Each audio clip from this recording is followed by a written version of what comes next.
Hello students, आज का topic है हमारा इलेक्ट्रिक पोटेंशियल। आज हम आपके लिए नया टॉपिक लाए हैं इलेक्ट्रिक पोटेंशियल।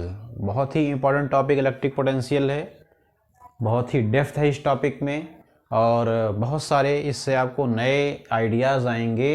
इलेक्ट्रोस्टैट के कॉन्सेप्ट्स के बारे में बहुत कुछ नया सीखने को मिलेगा इस टॉपिक में। That's clear. एक्चुअली है क्या, जैसे हम लोग कोई चार्ज रखते हैं, that is a source charge. अगर इस सोर्स चार्ज ने कहीं पर इलेक्ट्रिक फील्ड प्रोड्यूस किया, clear, there is electric field produced by a source charge. In this electric field if we justify at a point intensity of electric field, अगर हम किसी point पर इस इलेक्ट्रिक फील्ड की इंटेंसिटी को calculate करते हैं, ओके तो इंटेंसिटी कैलकुलेट करने का जो सिंपल लॉजिक है वो क्या है, F upon Q not. Q not क्या है, जहाँ पर हमने यहाँ पर टेस्ट चार्ज जो प्रोड्यूस किया, जो टेस्ट चार्ज रखा है, उसकी वैल्यू हमने इस तरह से पुटअप कर दी और इंटेंसिटी निकल आई। लेकिन हम लोगों ने क्या देखा कि इंटेंसिटी जो कैलकुलेट हुई है इस पॉइंट पर, that is a vector quantity. ये वेक्टर क्वांटिटी को रिप्रेजेंट करता है इलेक्ट्रिक फील्ड की इंटेंसिटी। तो किसी पॉइंट पर जो इलेक्ट्रिक फील्ड में जो कोई पॉइंट जनरेट हुआ, जो कोई पॉइंट हम लोगों ने वहाँ पर पिकअप किया है, उस पॉइंट की क्वालिटी को डिस्क्राइब करने के लिए दो क्वांटिटीज की रिक्वायरमेंट होती है। First vector, second scalar. तो electric field is a vector quantity, it is a vector quantity because it has magnitude and directions both, and there is a need of scalar quantity which is electric potential. इसका मतलब है कि किसी electric field में किसी point को justify करने के लिए, डिस्क्राइब करने के लिए दो क्वांटिटीज की नीड होती है। वन इज इंटेंसिटी, उस पॉइंट की इंटेंसिटी, इस पॉइंट की इंटेंसिटी हमने कैलकुलेट किया, और अब हम इसी पॉइंट पर किसकी बात करेंगे, इलेक्ट्रिक पोटेंशियल्स की बात करेंगे। तो हमें इलेक्ट्रिक पोटेंशियल्स की नीड क्यों आई, अगर आपसे कहा जाए कि what is need of electric potential, what is the requirement of electric potential, तो electric potential means it is another quantity which is used to describe intensity of electric field at this। Electric field के अंदर किसी point पर अगर हमें describe करना है तो हमें इलेक्ट्रिक पोटेंशियल्स की नीड होगी, इलेक्ट्रिक पोटेंशियल्स की रिक्वायरमेंट होगी। अब बात करते हैं कि इलेक्ट्रिक पोटेंशियल एक्चुअली होता क्या है इलेक्ट्रिक पोटेंशियल। हम लोगों ने इलेक्ट्रिक पोटेंशियल्स का नाम बहुत बार सुना है, काफ़ी समय पर यूज़ भी किया है, लेकिन एक्चुअली इलेक्ट्रिक पोटेंशियल है क्या। तो अगर आपको हम कुछ एग्जाम्पल्स क्लेरिफाई करें, कुछ एग्जाम्पल्स के बारे में डिस्कस करें, तो इलेक्ट्रिक पोटेंशियल्स का जो व्यू है, जो इसका पिक्चर है, वो बहुत अच्छा क्लियर हो जाएगा। क्या है जरा समझिएगा। जैसे आप क्लास 11th में पढ़ते हो मैकेनिक्स, क्लास 11th का टॉपिक है मैकेनिक्स। मैकेनिक्स में आपने क्या देखा, मैकेनिक्स में आपने देखा कि अगर हमारे पास ये एक लेट कर लो पिलर है और एक दूसरा पिलर है, तो इन दोनों में क्या difference, what are difference between them, there is a different heights. इसकी ग्रेविटेशनल हाइट और इसकी ग्रेविटेशनल हाइट में डिफरेंस है। It has a greater gravitational height and it is a lesser gravitational height. अगर हम इन दोनों को एक मीन से जोड़ दें और यहाँ पर हमने कुछ मास, कुछ सब्सटेंस रख दिया, तो हम जानते हैं कि जो मास का फ्लो होगा, जो सब्सटेंस का फ्लो होता है मैकेनिक्स में, वो हमेशा higher gravitational height to lower gravitational height की तरफ होगा। This is the higher gravitational height, ये हायर हो गया, ये लोअर हो गया, तो मास का फ्लो हमेशा higher to lower gravitational height होता है। That's clear. ये मैकेनिक्स का कॉन्सेप्ट हुआ। अगर हम 11th का एक और टॉपिक जस्टिफाई करें, जैसे आपने पढ़ा होगा थर्मोडायनेमिक्स। थर्मोडायनेमिक्स में हम लोगों ने क्या सीख रखा है, थर्मोडायनेमिक्स में हम लोगों ने बेटा सीख रखा है कि अगर आपके पास, ठीक है, अगर हमारे पास इस तरह से अगर हम बात करें थर्मोडायनेमिक्स की, तो थर्मोडायनेमिक्स में क्या देखा है कि अगर हमारे पास यहाँ पर दो बॉडीज हैं, there are two bodies of different temperatures, this is a T1 degree centigrade and it is a T2 degree centigrade. There are two different temperatures and we connect them by a conducting wire. ऐसे हमने किसी conducting wire से उनको connect कर दिया, तो जब conducting wire से कनेक्ट करेंगे तो किसका फ्लो होगा, यहाँ पर हीट का फ्लो होगा। तो हीट के फ्लो में there is a very very important role of temperature difference. यहाँ पर फ्लो किसका हो रहा है, मटेरियल का फ्लो हो रहा है, और मटेरियल्स के फ्लो में किसका रोल है बहुत बड़ा, ग्रेविटेशनल हाइट का। इन सेम वे हीट के फ्लो में टेम्परेचर डिफरेंस की रिक्वायरमेंट होती है, higher temperature lower temperature, higher height lower height, higher temperature lower temperature. That's clear.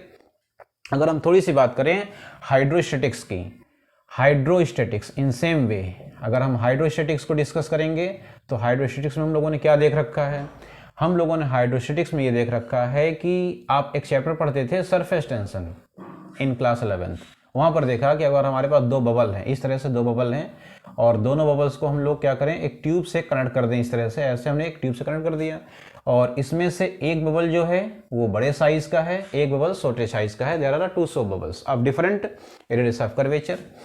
This is the R1 and it is the R2. There are two different radius of curvature, R1 and R2. R1 and R2. That's clear. R1 is a lesser radius of curvature. It means it has a higher pressure. Okay. R2 is a greater radius of curvature. Then is a lower pressure. Then P1 greater than P2. Okay. P1 means 2T by R. ये सभी ने पढ़ा होगा class 11th में. Lesser radius of curvatures, then higher pressure, and higher radius of curvature, then lower pressure. Then P2 2T by R2. Drop के लिए 2T by R2 हम लोग अप्लाई करेंगे और अगर बबल का केस हो जाएगा तो क्या अप्लाई करते थे, 4T by H करेंगे।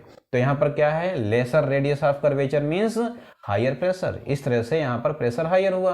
और अगर हम कभी भी इन दोनों बबल्स को अटैच करें तो हाइड्रोस्टैटिक्स में प्रेशर क्या करेगा, फ्लो करेगा इस तरह से। प्रेशर का फ्लो हायर से लेसर की तरफ होगा, हीट का फ्लो हायर टेम्परेचर से लोअर टेम्परेचर होगा, एंड मास का flow higher gravitational height to lower gravitational height होता है। That's clear. इस तरह से फ्लो हुआ। अगर हम इन सारे कॉन्सेप्ट्स को, इन सारे फिनोमिना को इलेक्ट्रोस्टैट में अप्लाई करें तो हमें एक नया आइडिया मिलेगा। ये ग्रेविटेशनल हाइट थी। इन सेम वे अगर हमारे पास दो कंडक्टर्स हैं, लेट अस कंसीडर यहाँ पर दो कंडक्टर्स हैं, दो कंडक्टर्स के अलग अलग इलेक्ट्रोस्टैटिक हाइट है। जो वर्क वहाँ पर ग्रेविटेशनल हाइट का था, इन सेम वे वो इफेक्ट यहाँ पर क्या होगा, इलेक्ट्रोस्टैटिक हाइट का होगा। ओके, इलेक्ट्रोस्टैटिक हाइट दोनों में सेलेक्ट कर लो। हम लोगों ने ये कह दिया कि फर्स्ट कंडक्टर का इलेक्ट्रोस्टैटिक हाइट ज़्यादा है सेकंड कंडक्टर के कंपेयर में।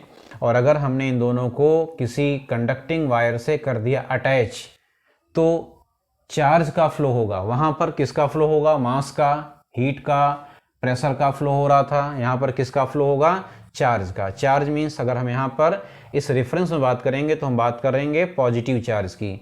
तो पॉजिटिव चार्ज जो है लेट कर लो फ्लो हो रहा है फर्स्ट कंडक्टर को सेकंड कंडक्टर।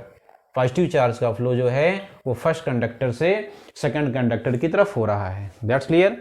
तो अगर पॉजिटिव चार्ज का फ्लो यहाँ से हो रहा है, इसका मतलब इसकी हाइट ज़्यादा है। कौन सी हाइट ज़्यादा है, मैकेनिक्स में तो हम लोग बात करते थे ग्रेविटेशनल हाइट की, थर्मोडायनेमिक्स में बात करते थे टेम्परेचर्स की।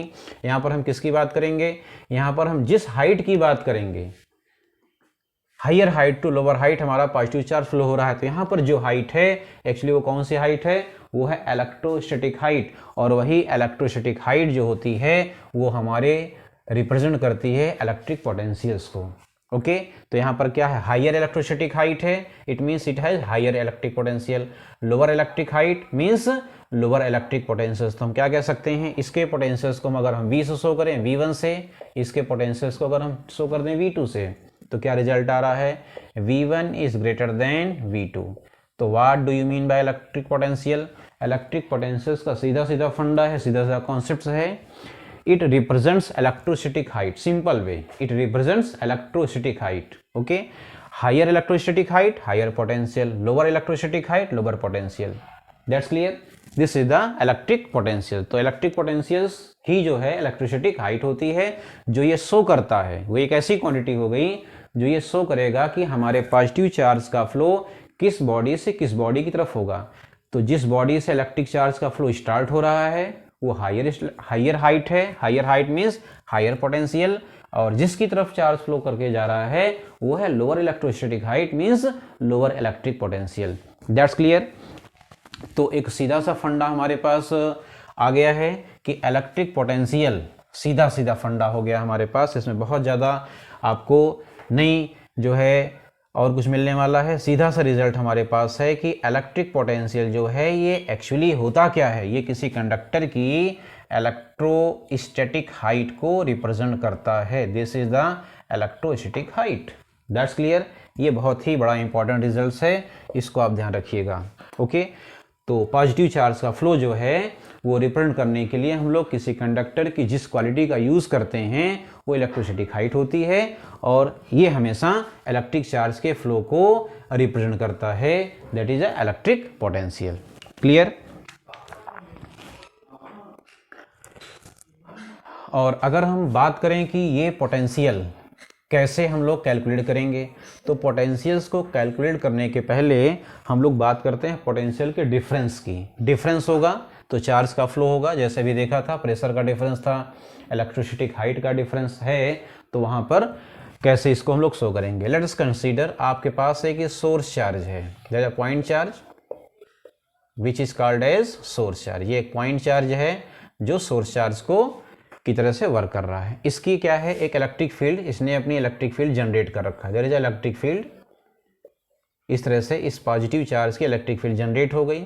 और अगर हम पता करें कि यहाँ पर दो पॉइंट हमारे पास हैं, ये एक पॉइंट ए हो गया, एक पॉइंट बी हो गया, दैट्स क्लियर। तो इस तरह से दो पॉइंट हमारे हैं और ये दोनों पॉइंट क्या हैं, चार्ज की इलेक्ट्रिक फील्ड के अंदर हैं, इनसाइड द इलेक्ट्रिक फील्ड। तो which point has a greater electrostatic height, A और बी? तो the point which is closer to positive charge has greater electrostatic height। तो you can say that। और electrostatic height का concept अभी हम लोगों ने सीखा था बेटा, क्या सीखा था कि electrostatic height means electric potential।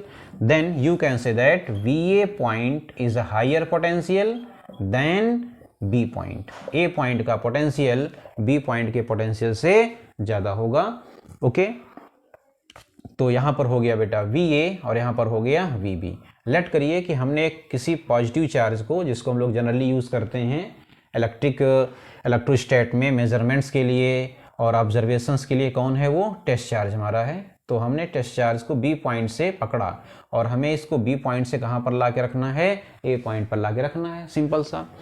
तो जब हम इस टेस्ट चार्ज को बी पॉइंट से ए पॉइंट पर लाएंगे तो एक्चुअली हम लोग कर क्या रहे हैं, बिल्कुल मैकेनिक्स का अपना कॉन्सेप्ट आप याद रखिए, हम लोग कर रहे हैं लोअर पॉइंट से हायर पॉइंट की तरफ जा रहे हैं, दैट्स ये हम लोगों का लोअर हाइट है और ये हमारी हायर हाइट है। तो हम लोअर हाइट से हायर हाइट की तरफ जाएंगे तो हमें किसकी नीड होगी, वर्क डन की नीड होगी। बगैर वर्क किए आप यहाँ के सब्सटेंस को यहाँ नहीं पहुँचा सकते हैं।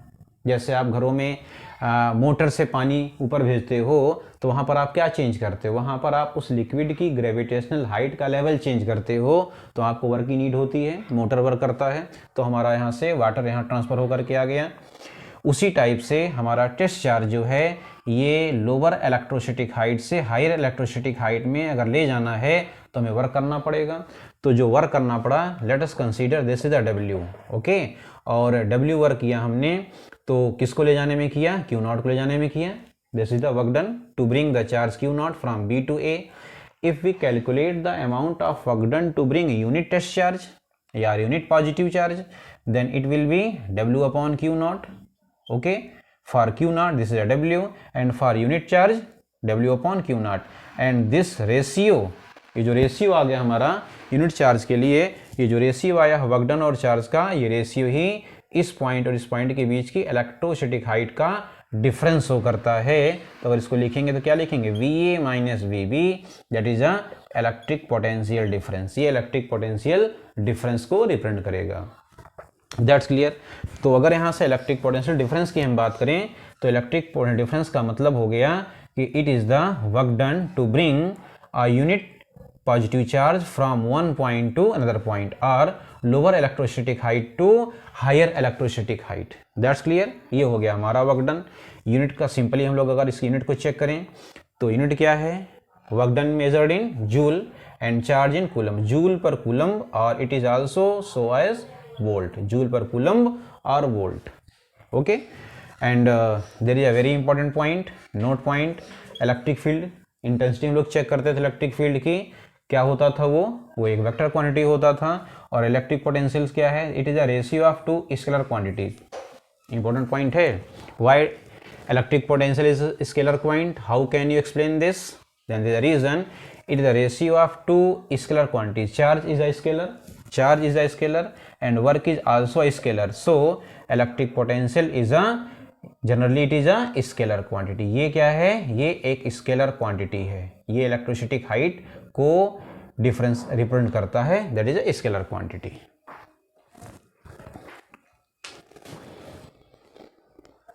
तो इंपॉर्टेंट पॉइंट यही है कि हमारी जो इलेक्ट्रिक फील्ड होगी, इलेक्ट्रिक फील्ड, उस इलेक्ट्रिक फील्ड को जनरलाइज करने के लिए हम लोग क्या करते हैं कि वेक्टर क्वांटिटी का जो यूज करते हैं, एक्चुअली वही क्या है, इलेक्ट्रिक पोटेंशियल्स हो जाता है। That's clear.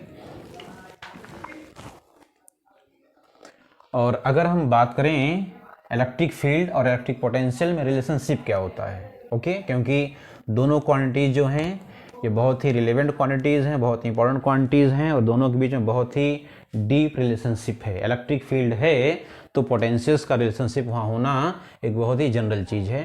कैसे हम लोग इसको शो करेंगे, ध्यान से देखना है। तो हमारा टॉपिक क्या होगा, रिलेशनशिप। हमारा एक टॉपिक है जिसमें हमें रिलेशनशिप इस्टेब्लिश करना है, relationship between E and V. E और वी के बीच में हमारा क्या रिलेशनशिप होना है जनरली, ये देखते हम हैं। तो सबसे पहला काम लेट कर लिए कि आपके पास क्या है, ये एक यूनिफॉर्म इलेक्ट्रिक फील्ड हो गया। There is a uniform electric field. और हमने अपने पहले लेक्चर में ही आपको बताया था कि यूनिफॉर्म इलेक्ट्रिक फील्ड को आप कैसे रिप्रेजेंट करेंगे, क्या पैरामीटर्स होते हैं।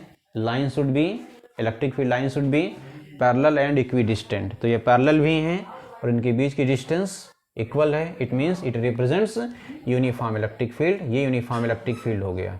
That's clear.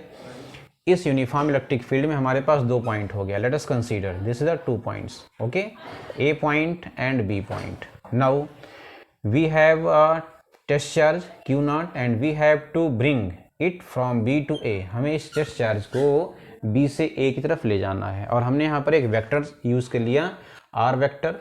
इस तरह से ये R वेक्टर क्या शो करता है, ये इलेक्ट्रिक फील्ड की डायरेक्शंस को रिप्रेजेंट करता है, ओके। Test charge. अच्छा, दूसरी चीज़ एक बार समझो आप, ये जो इलेक्ट्रिक फील्ड लाइंस हैं, इस इलेक्ट्रिक फील्ड लाइंस का सोर्स कौन होगा, एक चार्ज होगा।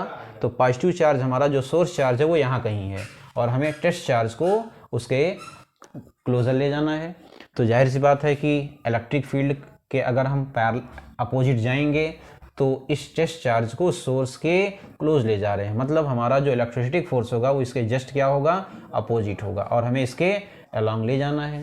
तो इसके लिए हमें एक एक्सटर्नल एजेंट की रिक्वायरमेंट होगी और वो एक्सटर्नल एजेंट इतना ही फोर्स अप्लाई करेगा इसके जस्ट अपोजिट, तब हमारा टेस्ट चार्ज क्या होगा, ट्रेवल करेगा विदाउट एक्सेलरेशंस, बिना किसी एक्सेलरेशंस के, okay.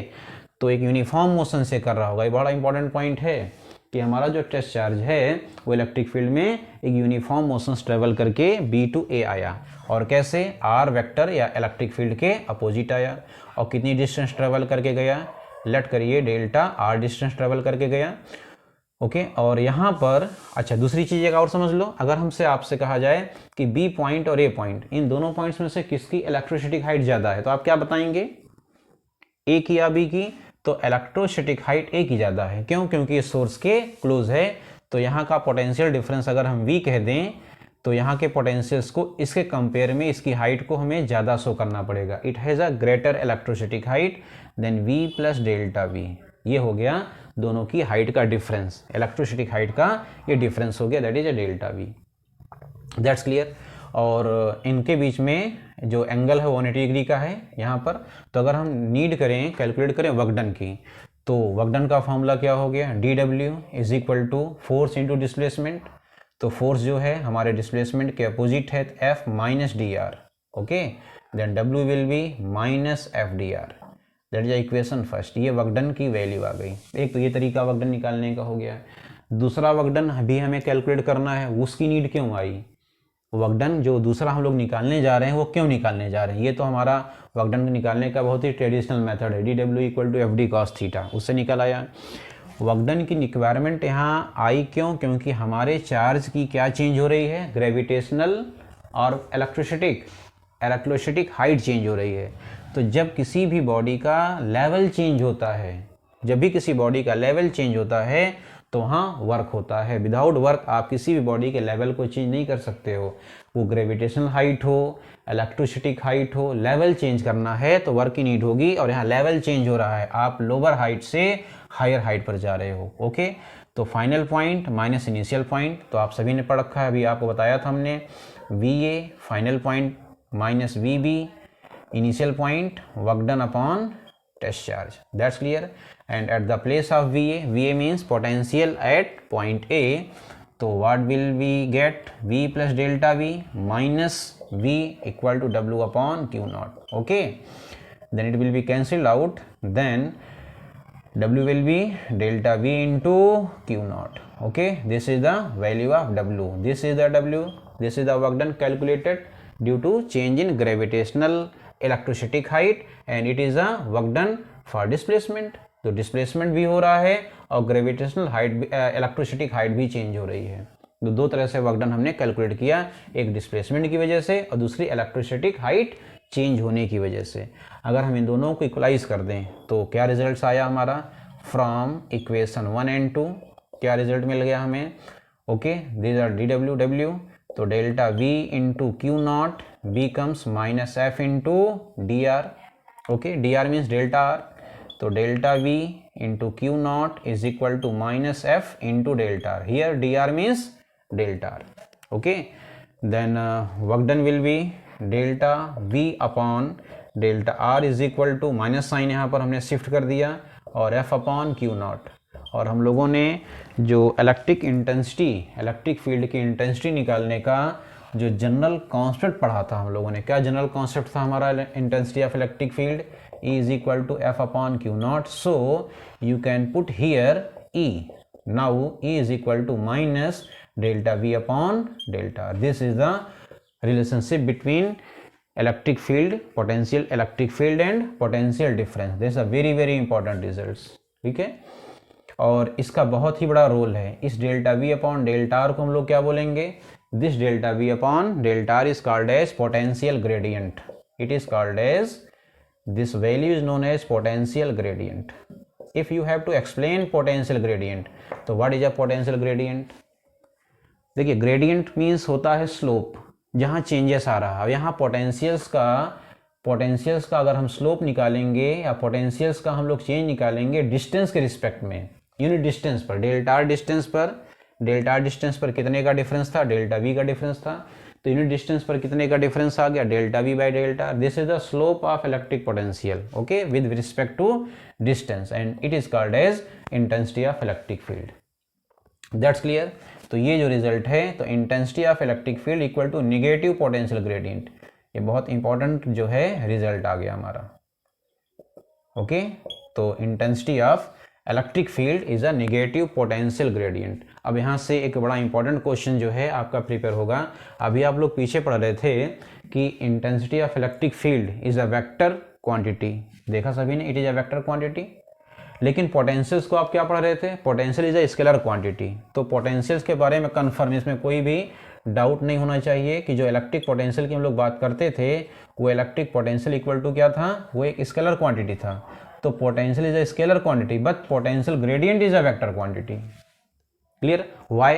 Because potential gradient means क्या? Electric field. Potential gradient means it is a pure electric field, it represents electric field, so electric field is a vector, so you can say that potential gradient is a vector quantity and electric potential is a scalar quantity. Okay, and here what a role of negative sign, what a significance of negative sign? यहाँ significance क्या है negative signs का, क्या ये represent करता है, importance क्या इसका है? तो ये importance ये है कि as we go along the electric field potentials decreases, जितना आप electric field के along travel करोगे उतना ही आपका पोटेंशियल डिक्रीज करेगा। अगर हम इसको एनालिसिस करें इस रिजल्ट्स का, तो रिजल्ट्स क्या कहता है कि आप इलेक्ट्रिक फील्ड के अलोंग जा रहे हो, इट मीन्स क्या चेंज हो रहा है? It means electrostatic height change हो रही है। हमारे जितने पॉइंट्स आगे मिलते जाएंगे उनकी इलेक्ट्रोस्टैटिक हाइट फॉल करती जाएगी। जितना आप इलेक्ट्रिक फील्ड के बैक जाओगे, इलेक्ट्रिक फील्ड के अपोजिट जाओगे, उतना ही आपको क्या मिलेगा? उतना ही आपको इलेक्ट्रोस्टैटिक हाइट ज़्यादा मिलेगी। क्यों ऐसा है? क्योंकि आप उस इलेक्ट्रिक फील्ड के सोर्स के नज़दीक जा रहे हो। इस इलेक्ट्रिक फील्ड का सोर्स कहाँ होगा? पीछे होगा, जहाँ से इलेक्ट्रिक फील्ड लाइंस हमारी ओरिजिनेट हो रही हैं। तो it means you are going to closer to electric force and you are going away from the electric source, so electrostatic height falls and electrostatic height increases opposite to field. That's clear?